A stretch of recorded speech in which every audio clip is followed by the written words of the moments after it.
మన దేశంలో క్రికెట్కు ఉన్న క్రేజ్ అంతా ఇంత కాదు. కోట్లాది మంది చిన్నారులు క్రికెట్ ఆడుతూ ఉంటారు. అయితే వారిలో కొందరు మాత్రమే ఒక స్థాయికి ఆడుతూ ఉంటారు. అందులోనూ జాతీయ జట్టుకు ఆడాలని చెప్పి ప్రతి ఒక్కరూ ఎన్నో కలలు కంటూ ఉంటారు. ఎంత ప్రతిభ ఉన్నా కానీ ఎంతో కొంత అదృష్టం కూడా కలిసి రావాలి. అలాంటప్పుడు మాత్రమే టీమిండియా సీనియర్ జట్టులో చోటు దక్కించుకోగలం. సో తాజాగా హైదరాబాద్ నుంచి తిలక్ వర్మ భారత టీ20 జట్టులో చోటు దక్కించుకున్నాడు. అసలు తిలక్ వర్మ కృషి అంటే క్రికెటర్గా జాతీయ జట్టులో స్థానం సంపాదించే వరకు ఎటువంటి కృషి చేశాడు, దాని వెనక ఎటువంటి శ్రమ ఉంది, ఇలాంటి విషయాలన్నీ తెలుసుకుందాం. ప్రస్తుతం మనతో తిలక్ వర్మ వాళ్ళ నాన్న నాగరాజు ఉన్నారు. ఆయన అడిగి మరిన్ని విషయాలు తెలుసుకుందాం. Sir, first of all congratulation sir, మీ అబ్బాయి టీమిండియాకి సెలెక్ట్ అయ్యాడు. So much. అది అతి చిన్న వయసులోనే. ఎలా ఫీల్ అవుతున్నారు, ఎలా సెలబ్రేట్ చేసుకుంటున్నారు? మాకు ఫస్ట్ ఇంకా సెలబ్రేట్ అంటే 11 ఇయర్స్ నుంచి వచ్చాడు కదా, రాగానే ఇమీడియట్లీ ఫస్ట్ కాల్ రాగానే 8:15కి ఫస్ట్ కాల్ చేశాడు.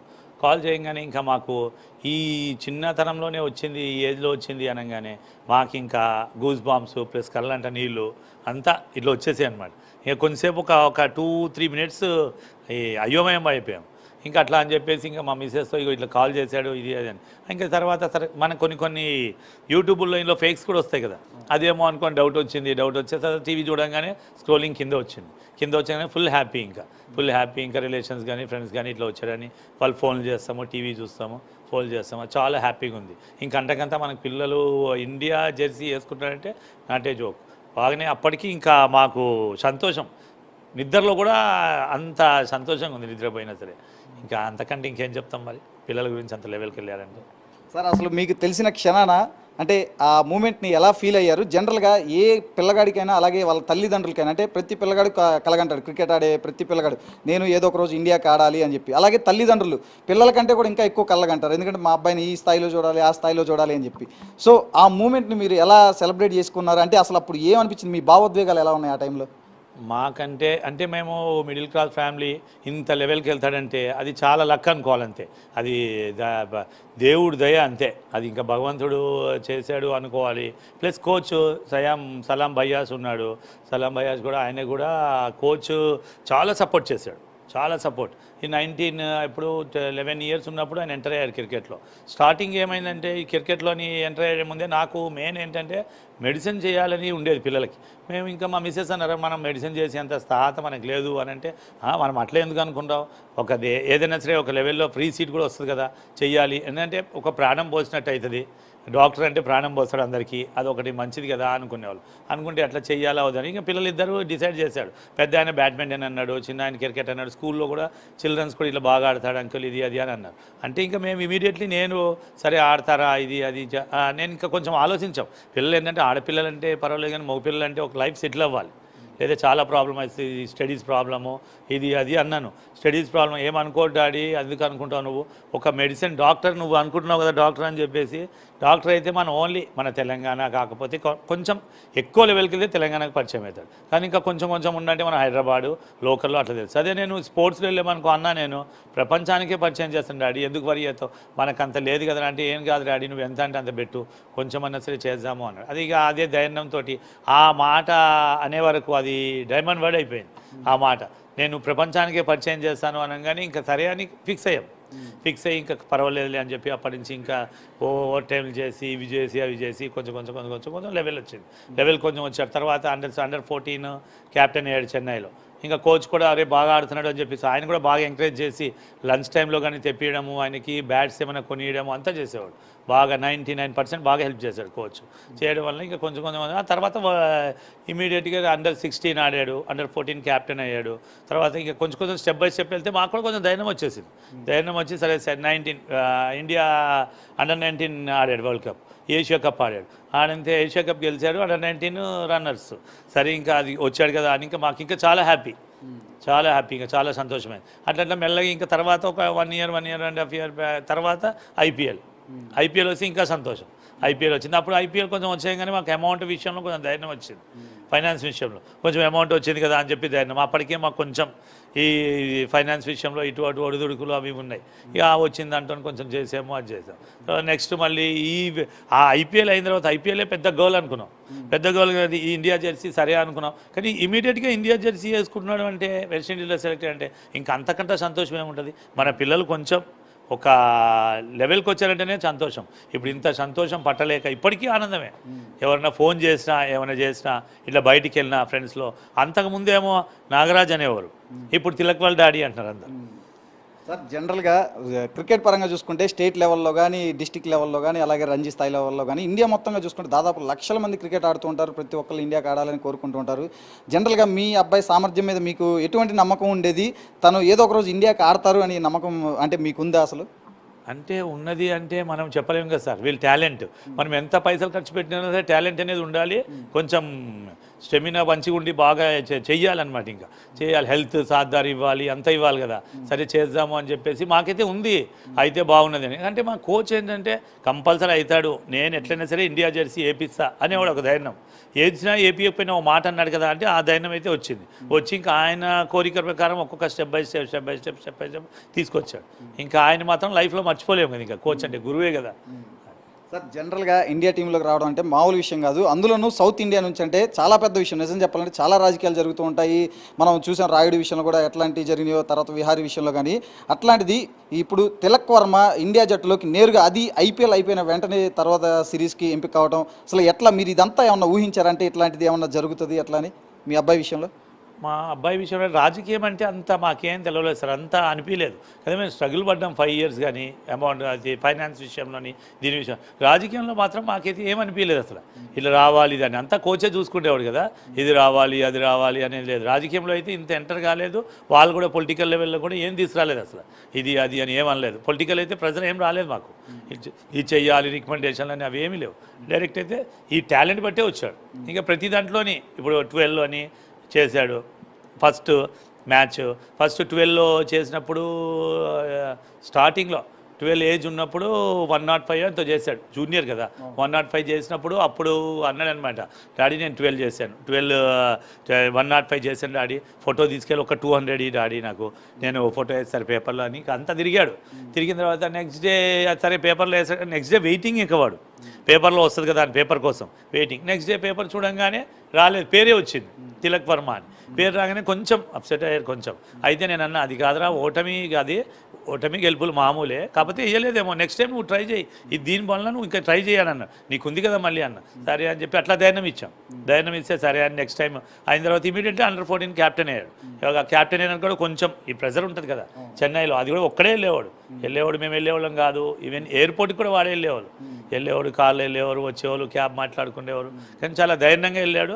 ఆ తర్వాత ఇంకా కొంచెం లెవెల్ వచ్చేసాక మనకి ఇప్పుడు పేపర్లో కాదు కదా, ఇంకా టీవీలో వస్తాము, ఇది వస్తాము, ఏవో ఇక వాళ్ళ లైఫ్ సెటిల్ అయినట్టే అనుకున్నాను.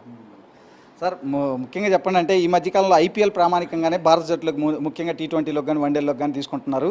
ఇప్పుడు రీసెంట్గా చూసుకుంటే ఐపీఎల్ 2023లో కూడా తిలక్ వర్మ ముంబై తరపున ఒక టాప్ స్కోరర్లో ఒకటిగా ఉన్నాడు, 300 పైగా రన్స్ చేశారు. సో ఇప్పుడు ఈ ఐపీఎల్ అనేది తన ఇండియా టీంలోకి రావడానికి దోహదం చేసింది అనుకోవచ్చా? లేదు అంటే ఒకవేళ ఈ స్టేట్ లెవెల్, రంజీ లెవెల్ ఇవే అనుకుంటారా? కానీ ఐపీఎల్ చాలా హెల్ప్ చేసింది ఫైనాన్స్ పరంగా ఏంటి, దేని విషయంలో ఏంటి. ఇంకా ఇప్పుడు రంజీ ట్రోఫీ ఆడాడు, అన్నీ ఇదే రంజీ ట్రోఫీ ఆడాడు, ఇప్పుడు జోనల్స్ ఆడుతున్నాడు, సౌత్ జోనల్స్, ఇందులో కూడా ఫైనల్స్కి వచ్చారు, ఆడుతున్నాడు. ఐపీఎల్ మాత్రం చాలా హెల్ప్ చేసింది, ఎందుకంటే మాకు ఫైనాన్షియల్గా సపోర్టింగ్ బాగుంది కదా. అప్పటికే కొంచెం అది ఉండేది, బర్డెన్స్ ఇది ఉండేది కదా. ఫస్ట్ ఐపీఎల్ బాగా సపోర్ట్ చేసింది. ఇప్పుడు నెక్స్ట్ ఐపీఎల్ ఉంది కదా, నెక్స్ట్ ఐపీఎల్ది అమౌంట్ అంతా ఒకటి మేము ప్రోగ్రామ్ పెట్టుకున్నాము. అంటే ఈ స్టేడియంలో అంటే మాకు కొంచెం భక్తి ఎక్కువ ప్రోగ్రామ్ పెట్టుకున్నాము. ఆ స్టేడియంలోని BHS స్టేడియంలోని ఒక శివపాళ్ళ కళ్యాణం చేయాలి అని. దానికి ఇప్పుడు వచ్చిన అమౌంట్ అంతా 1 crore అయినా పర్లేదు కానీ పెట్టుకుందామని నవంబర్లో డిసైడ్ అయ్యాం. అంటే ఇంకెక్కడ పబ్లిసిటీ చేయాలి అని శివపాళ్ళ కళ్యాణము ప్లస్ రుద్రాభిషేకం చేయాలని డిసైడ్ అయ్యాం. సార్ ఈ ఐపీఎల్లో మీ అబ్బాయి కొన్ని అద్భుతమైన నాక్స్ ఆడాడు. ముఖ్యంగా చెప్పాలంటే బెంగళూరు మీద కూడా కీలకమైన వికెట్లన్నీ పడిపోయిన టైంలో కూడా తను ఒక్కడే దాదాపు 40 బంతుల్లో 90 runs దాకా కూడా చేశాడు. అంటే ఏం చెప్తారంటే తన సామర్థ్యం మీద కానీ, తన బ్యాటింగ్ దీని మీద కానీ, అంటే ఎంత ఒత్తిడిలో కూడా? అంటే ఆయన 4th డౌన్ 5th డౌన్ వస్తున్నాడు, ఫస్ట్ నుంచి 2nd డౌన్ వచ్చినా ఆడుతున్నాడు. ఈక్వల్ టు అంటే అందరు అనేవారు యువరాజ్ సింగ్ అని అది అని. ఆయన టాలెంట్ ఇప్పుడు ఆయన చూపించుకుంటున్నాడు. మాకు కూడా ఉంటుంది కదా కొంచెము, ఆడితే బాగుంటుంది అని మనకి ఉంటుంది, ఆడితే బాగుంటుంది అని ఆడు అనేవాళ్ళం. మాకు అంతా క్రికెట్ మీద దాని మీద స్పోర్ట్స్ మీద వారికి ఇట్లా సలహాలు ఇచ్చేవాళ్ళం కాదు. ఇట్లా ఆడాలి అట్లా ఆడాలి మనకి తెలియదు కదా, నీ టాలెంట్ నువ్వు చూపి, కోచ్ చెప్పినట్టు నువ్వు ఎట్లా ఆడాలి అట్లా ఆడాలి అన్నాం అనేవాళ్ళం. ఇంకా దానివల్ల ఇంకా ఫస్ట్ బెంగళూరులో ఆడినప్పుడు ఇంక అందరూ టాప్ ఆర్డర్స్ కూడా కొంచెం డౌన్ అయిపోయాడు. వీడు వచ్చాడు 84 85 చేశాడు, సంథింగ్ 84 85 చేశాడు, 89 దాకా చేశాడు. ఇంకా మనం ఇంకా సంతోషం ఆపలేకపోయాం. తర్వాత నెక్స్ట్ కూడా ఇట్లా మెల్లమెల్లగా అంటే టాప్ ఆర్డర్స్ ఏంటి, జూనియర్స్ ఏంటి, ఎవరన్నా అయితేనే ఉంటుందో వస్తూనే ఉంటుందో, ఒకసారి ఆడతారు ఒకసారి. ఈ లక్ ఏంటంటే మంచిగా ఆడాడు, అప్పుడంటే పిచ్ బాగుందో సహకరించాడో బాగా ఆడాడు, అది సంతోషం. సార్ అసలు మీ అబ్బాయిలో అంటే క్రికెట్ టాలెంట్ని మీరు ఏ వయసులో గుర్తించారు, ఆ తర్వాత మీరు ఏ విధంగా తిలక్ వర్మని ఎంకరేజ్ చేశారు? అంటే గుర్తిస్తామంటే వాళ్ళే, ఇంకా మనము గుర్తిస్తామేముంది, స్కూల్స్లో అక్కడ చిన్న చిన్నగా 11 ఇయర్స్ ఉన్నప్పుడు 6th క్లాస్లో కొంచెం ఆడేవాడు. ఆడి నేను చెప్పాను కదా ఇట్లా అని, ఆడతాం డాడీ, నేను మెడిసిన్ వద్దు డాడీ, ఇట్లా ఆడతాము అట్లా అని చెప్పాడు కదా. ఇంకా దాని విషయంలోనే ఇంకా మెల్లమెల్లగా వాడే ఒక్క స్టెప్ ఆడి అన్నేమో బ్యాడ్మింటన్ ఆడతాడు, నేనేమో క్రికెట్ ఆడతానంటే సరే మీ ఇష్టం రా, స్టడీస్ మాత్రం డిస్టర్బ్ అవ్వద్దు, ఎందుకంటే మన మగపిల్లలు కదా, ఒక లైఫ్ అనేది సెటిల్ అవ్వాలి, బేస్ ఉంటుంది కదా అంటే ఇక సరే డాడీ అని చెప్పేసి అన్నారు. ఇక అది గాడ్ గిఫ్ట్ అనుకోవాలో ఏమనుకోవాలో అట్లా మెల్లగా ఒకటి పైకి వచ్చారు.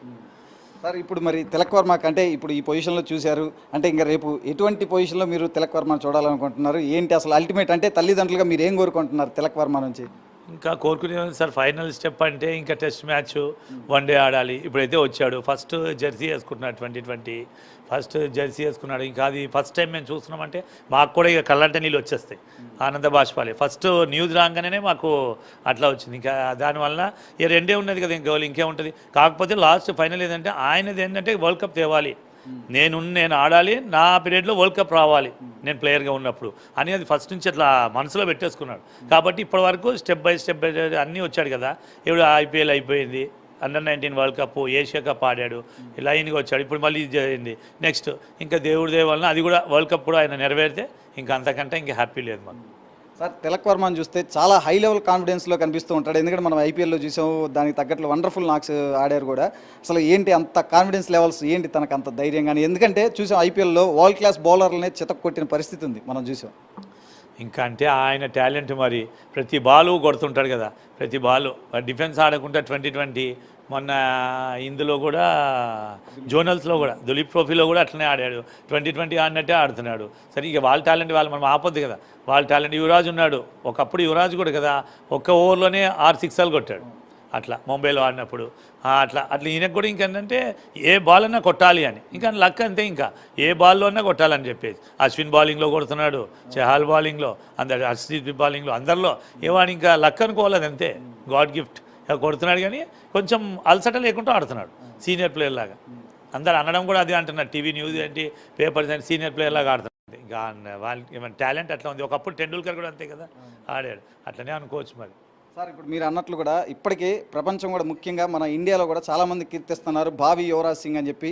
ఎలా ఫీల్ అవుతున్నారు అంటే మిడిల్ ఆర్డర్లో యువరాజ్ తరహా ఆట తీరుని కనబరుస్తున్నాడు తిలక్ వర్మ అని? అంటే ఈయన అస్సలు ఫ్యాన్ అంటే ఫస్ట్ నుంచి సురేష్ రైనా. ఆయన left hand batsman, right hand bowling, ఆయన్నే ఇంప్రెషన్ తీసుకునేవాడు. చిన్నగా ఉన్నప్పుడు కూడా చెన్నైలో Under-14 ఆడినప్పుడు కూడా ఫస్ట్ ఆయనతో ఫోటో తీసుకొని ఆ ప్రొఫైల్ పిక్ ఏంటి, స్క్రీన్ సేవర్ అంటే అదే పెట్టుకునేవాడు. ఇప్పటికి కూడా సురేష్ రైనా అంటే చాలా. కాకపోతే అందరూ అనడం ఏంటంటే ఈ టీవీ న్యూస్ వాళ్ళు అందరూ ఫ్రెండ్ సర్కిల్లో యువరాజ్ లాగా ఆడుతున్నాడు అంటున్నారు. కరెక్టే, ఎవరి టాలెంట్ వాళ్ళది కదా, మనం ఒకరి మీద ఇంప్రెషన్ తీసుకోవద్దు కదా, ఎవరి టాలెంట్ వాళ్ళది. ఇప్పుడు యువరాజ్తో ఆడుతున్నాడు అంటే సరే యువరాజ్ లాగానే ఆడాలని అనుకుంటాం అంతే, దాని తప్పే ఉంటుంది. సార్ చివరిగా చెప్పండి, అంటే ఈ న్యూస్ అంటే తను ఇండియా టీంలోకి సెలెక్ట్ అయ్యానని మీకు చెప్పే ముందే తనకు తెలుసు కదా ఎలాగూ, అంటే తను ఎలా రియాక్ట్ అయ్యాడు, అంటే తను ఎలా ఫీల్ అయ్యాడు అంటే ఈ హ్యాపీనెస్ని? హ్యాపీనెస్ అంటే ఆయనకన్నా మాకు హ్యాపీ ఎక్కువ. ఎందుకంటే చిల్డ్రన్స్ ఇంత పెద్దగా అయ్యారంటే ఒక న్యూస్ ఇట్లా వచ్చిందంటే మనం ఆయన సంతోషము ఇంట్లో వచ్చిన తర్వాత ఈ న్యూస్ వచ్చింది కదా, వాట్సాప్ కాల్ చేశాడు. ఆయన సంతోషం చూస్తే అది ₹1 కోటి నుండి 10 కోట్లు ఇచ్చిన సరే అది కొనలేం. మన చిల్డ్రన్స్ మన ఆ లెవెల్కి వెళ్తే ఎంత పైసా సంపాదించినా ఎంత సంపాదించినా అంటే ప్రపంచంకంతా పరిచయం చేశాడు కదా, ఇంకా అంతకంటే సంతోషం ఏముంది. మేము ఆయన చూస్తేనే మాకే హ్యాపీనెస్ అనిపించింది వాట్సాప్ కాల్ చేస్తే. Thank you sir.